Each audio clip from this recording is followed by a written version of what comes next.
umaga na, pero nakabartuli na pa rin sila. Kasi ngayon naman, sila naman na makakawala. No? Hindi na sila nakakalabas ngayon. May dalawang maliit kasi dyan, di ba yung bat niyan, dalawang bat. May dalawang maliit dyan, nakakalabas sila. Dito, sa part na to, nakakalabas sila sa ganyan. Pero dito sila lumalabas sa level na to. Kaya nilagyan ko ng aluminum. Pero tatanggalin ko yan, pangit tignan eh. Pag lumaki na sila, tatanggalin ko na yan. So ngayon, dyan muna kayo. Maghapon kayo dyan. Hindi naman kayo maboboring eh. Tsaka hindi naman gano'ng araw. Okay. Kaya ako isang bagay din, kaya ako nilagay muna dyan at hindi pinakawalan para ma-observe ko yung araw. Kung saan tumatama yung araw para malagyan ko ng tabing. In case na merong accidentally pinalabas ko sila, may nakapasok na isa para meron siyang sisilungan. Pero ngayong araw na to, papakawalan ko. It's their time to shine. Oh, halina. Halina, halina.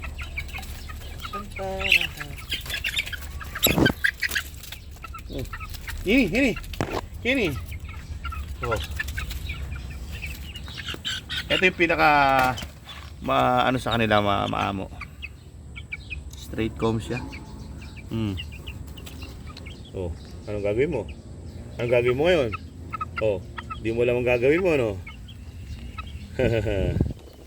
Nagkamot pa. Itong dalawang to, medyo Ilag. wild to ng konti. Ito medyo mga wild to ng konti kasi hindi ito nahahawakan eh. Oh, malalaki na rin sila. Parang ganun na rin. Ganda ng kulay niya. Tumitindig yung iba. Tingnan niyo rito, tumitindig oh. Nagmamayabang oh. Meron sila nakitang bagong class. Oh. Sige, ibaba mo nga kung anong gagawin nila. Poporma lahat yan. Sino? May kaaway sila, di ko lang kung ito. May isang matapang dyan, yan siguro yun. Yan kumakain siyang ipil-ipil oh. Kumakain siyang ipil. Ayun, no? Ano ang gagawin nila? Tametang. Ito namang isang ito. Palabasin mo na lang siyang pag ganito. Ito namang isang to, maganda to, malaki. Pero meron siyang defect. Bakit? Itang paa niya.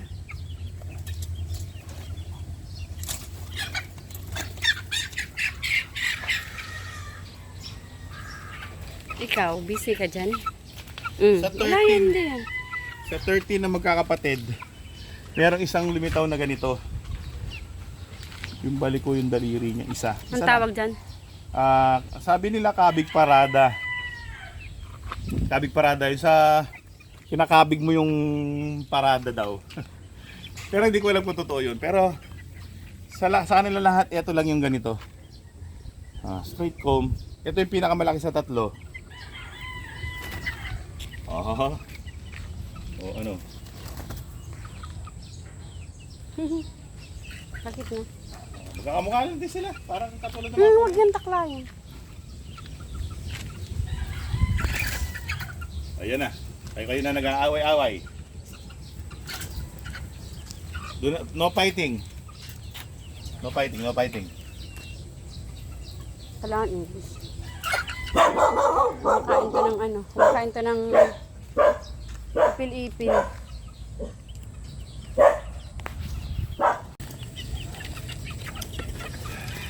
Karanda. May mga nakikialigid-aligid. Huwag kayong pumaligid dyan. Baka kayo tamaan sa mga yan. Medyo matatanda na itong mga to eh. Pero hindi naman ganong kalayo ang agwat ng laki. Maatras sila eh. Ito lang yung maliliit, yung pinakahuling batch. Dito natin makikita. Yan, medyo maliliit yan compare doon sa mga kuya. Pero hindi pa rin yan maliliit. Tutuusin.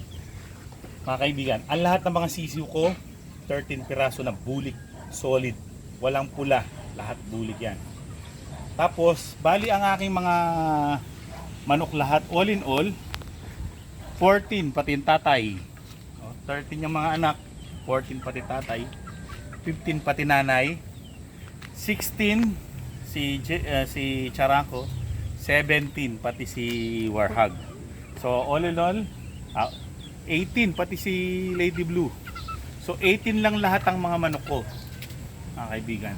Backyard racer, 18 piraso. So pero yung lahat ng 18 na yan, para sa akin walang patapon. Although may isang kabig parada sa aking mga alaga.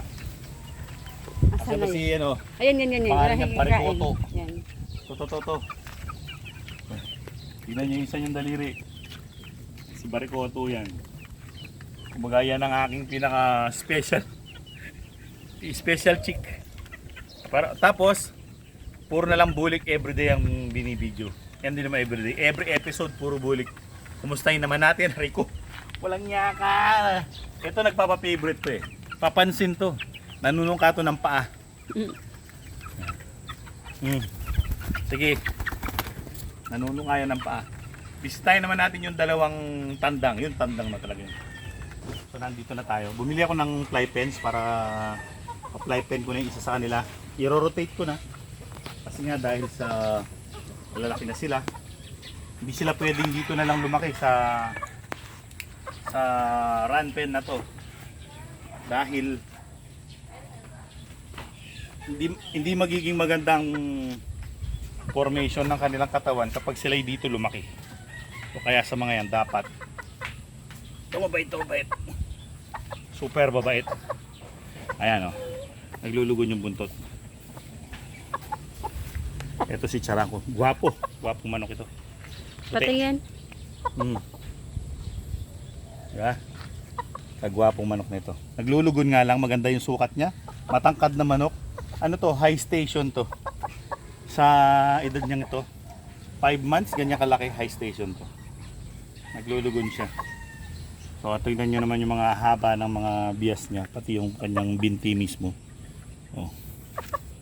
Sabi nila, hanap ka daw ng manok na mahaba yung legs. Titignan yung legs mo eh. Mahaba daw yung legs dapat kesa sa binti. Okay.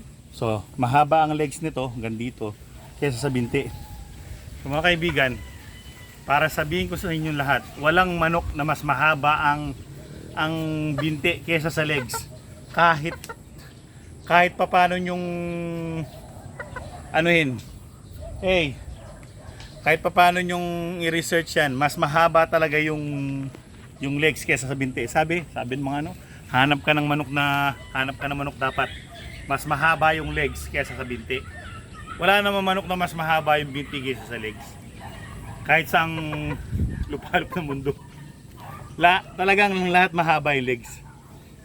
Pero sa akin lang, kapag mahaba ito, natural mas mahaba ito. So walang katotohanan yung hanap ka ng lahat ng manok na hawakan mo, mas mahaba talaga yung legs kesa sa binti. Ako gusto ko yung mataas ang silong katulad ng mga to. Yan. Si Charanco, naglulugon ang kanyang buong katawan. Dumako naman tayo dito sa akin nag-iisang asil. Ito medyo hindi nahawakan kaya Capistrano balls. Patingin.